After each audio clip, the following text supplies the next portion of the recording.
Hoje eu vou falar de um assunto um pouco mais sério, para algumas pessoas um pouco mais tenso, sobre a ceia do Senhor. Um assunto muito provocante, tem muita gente que me pergunta. E então eu vou começar com uma pergunta para te provocar. Você tem consciência de se você realmente está tomando a ceia do Senhor? Ou será que você só está comendo pão e tomando suco de uva? Será que a gente tem consciência disso? Será que nós estamos partilhando a ceia? Ou só estamos numa prática ritual e litúrgica? Como que a gente diferencia isso? Aqui é o professor Eduardo, estamos no Papo de Teologia.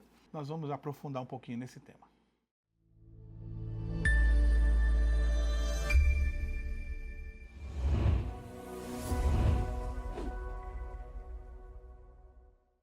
Antes de claro, né, antes da gente começar aqui, eu quero chamar do clássico para que você se inscreva no canal, você que não se inscreveu, toque o sininho aqui embaixo pra gente. Não esquece de enviar então esse também nosso link aí para outras pessoas, compartilhar, para que a gente possa então estar aí alcançando mais pessoas com esse nosso projeto. É um projeto aí que a gente tem desenvolvido para poder transmitir a palavra de uma forma sólida, de uma forma integral, transmitindo pesquisas assim sinceras, mais voltadas aí a um trabalho acadêmico, mas também prático, que ao mesmo tempo dialogue a vida com a teoria, beleza? Então vamos lá, o assunto é difícil mesmo, é um assunto tenso falar sobre a ceia. Foi a ceia que legitimou diversas divisões na história da igreja. Você pega aqui a reforma, o principal divisor aí da reforma entre os protestantes foi a ceia. Protestantes, é interessante que se uniram, se separaram da igreja católica, mas quando chegou a hora de fazer uma confissão conjunta, não conseguiram chegar a um consenso quanto à ceia.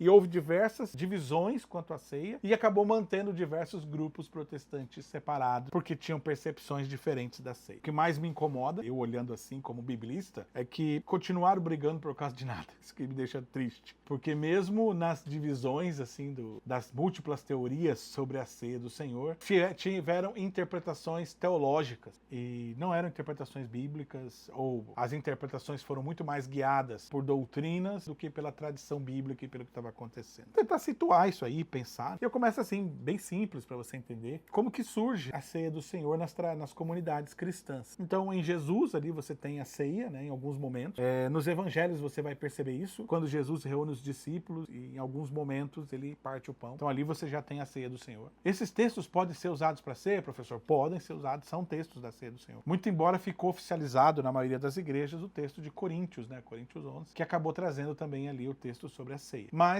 os evangelhos também têm as narrativas sobre a ceia. Mas essas narrativas sobre a ceia, os evangelhos talvez seja mais seminal. Em Coríntios já é a tradição corrente, mas em Coríntios já está desenvolvido o que provavelmente aconteceu. Após a morte de Jesus, os cristãos se reuniam aos domingos para esperar Jesus voltar, porque esperavam que ele voltasse. Então todo domingo se reuniam e enquanto esperavam Jesus, isso era o domingo de manhã. Aí um cantava um hino, outro lembrava de uma passagem, alguma experiência com Jesus, e alguém ali no final ali contava uma história e no final celebravam ali uma ceia junto para lembrar o que Jesus fez tantas vezes com ele, que é a partir do pão. Então fizeram isso aí no outro domingo de novo, nos reunimos, vamos esperar Jesus, eles partiram o pão, e no outro domingo de novo, e no outro domingo de novo. E aos poucos, partir o pão, que era uma coisa viva, uma prática da comunidade de partilha, onde todos estavam juntos ali e partilhavam as memórias de Cristo, começou a virar um ritual. Então o que é importante? A gente não pode esquecer de partilhar o pão. Partilhar o pão já deixou de ser uma coisa que era viva, que era experiencial, que era real, e foi se tornando aos poucos um ritual, uma celebração litúrgica, e perdendo um pouco dessa experiência viva, real, que é a partilha. Esses dias, eu estava inclusive assistindo um filme, dessa série sobre a Idade Média, e sobre os reinos ali,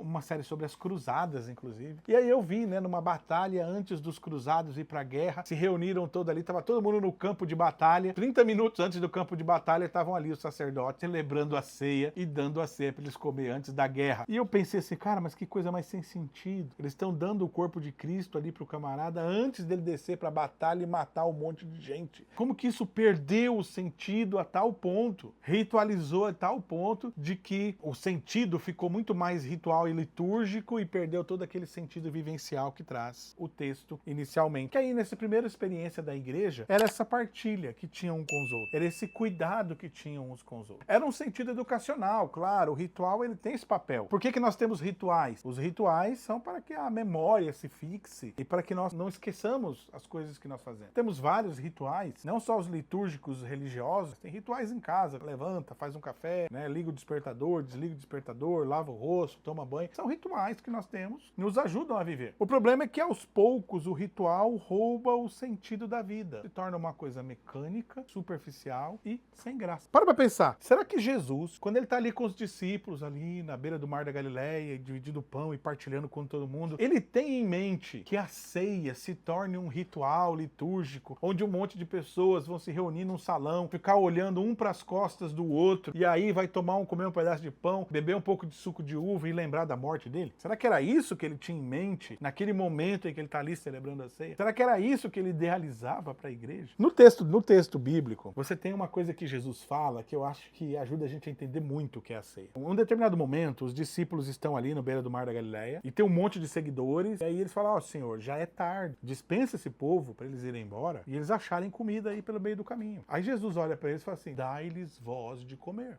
Isso é um imperativo. Jesus não pediu, Jesus mandou. Às vezes a gente no português tem dificuldade de entender, mas foi imperativo. Vocês mesmos têm de comer para ele. Mandar eles embora, o quê? O que isso significa para a ceia? Significa muito. A ceia tem a ver com esse cuidado do outro. A ceia não é um ritual, não é uma reunião sem sentido. Ali era uma bronca. Você mesmo é que tem que cuidar dele. É você que tem que cuidar do teu irmão. A ceia é o espaço de desafio onde você tem que cuidar do outro. Onde você tem que ir até a pessoa ali e cuidar dela. Veja só, uma coisa que eu falo sempre que eu trabalho sobre o contexto da ceia. Não dá, gente, não dá pra você ser indiferente ao outro e achar que tá ceando com Jesus. Porque a ceia de Jesus é justamente a crítica à indiferença. Por isso ele dá a bronca nos discípulos. Por isso ele fala: dai-lhes vós mesmo de comer. Porque a ceia é o espaço onde eu olho o outro, onde eu entendo a necessidade do outro e eu faço diferença na vida dele. Isso vai ser real na comunidade a partir do momento que a ceia se torna um espaço onde eu me preocupo com os irmãos, onde eu me preocupo com aquele que não veio, onde eu me preocupo com as famílias da comunidade, onde que eu intercedo por elas, onde que a partilha não é só um ritual de comer pão e tomar suco de uva, onde realmente é partilha,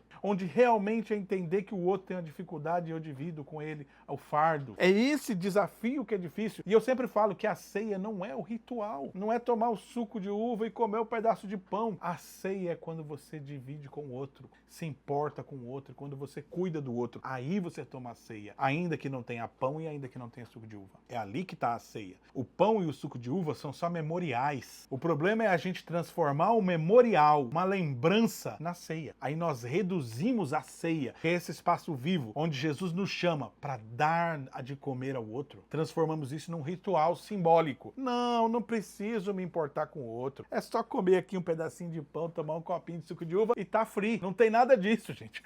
Apaga isso da cabeça. Por isso que eu falo, tem muita gente que só tá comendo pão e tomando suco de uva. Isso não tem nada de ceia, entendeu? Não tem ceia ali, não tem Jesus ali, tem o pão e o suco de uva. Quando é que a sua ceia realmente é com Jesus? Quando você se importa com a pessoa. Se você não se importa com a pessoa que tá do seu lado, não é ceia. É só pão e suco de uva. Isso é tão sério, gente, é tão sério. Aí pra gente já ir fechando aqui, para pra pensar o que acontece. Tem gente que hoje tem a coragem de sentar num culto 2 horas e nem ora pela pessoa que tá do lado. Você acha que as pessoas conseguem isso? Ela entra no culto, senta do lado da pessoa, fica 2 horas no culto, sentada do lado da pessoa, sai da igreja e não teve a mínima importância com o outro, que era o mínimo que ele tinha que fazer, era orar pelo irmão que tá do lado.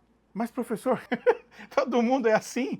Eu concordo com você que todo mundo é assim. E se a gente bobear, eu também faço isso. Tá? Mas qual que é o problema disso? É que a gente corre risco de não se importar com ninguém, de ter uma religião só ritual. E o que a gente está fazendo então? Vamos nos reunir domingo para fazer o quê? Só para ficar repetindo, sem que essa prática tenha um sentido para a vida? É justamente, gente, o sentido para a vida que a gente tem que alcançar. E esse é o desafio da ceia. A ceia do Senhor, ela é justamente um desafio para se importar com o outro, para fazer diferença na vida com o outro. Ceiamos com o Senhor quando cuidamos do outro, quando partilhamos com aquele que não tem. Essa é a real ceia, independente dos elementos que tenham, independente do ritual que tenha. O rito é só o momento em que nós trazemos à mente esse ensino de Jesus. E nunca confunda o rito com a ceia. O rito não é a ceia. Nós podemos praticar o rito todo domingo, mas ceiar com o Senhor mesmo é só quando a gente se importa com o outro. Beleza? Fico por aqui, te encontro aí no próximo Papo de Teologia. Até mais.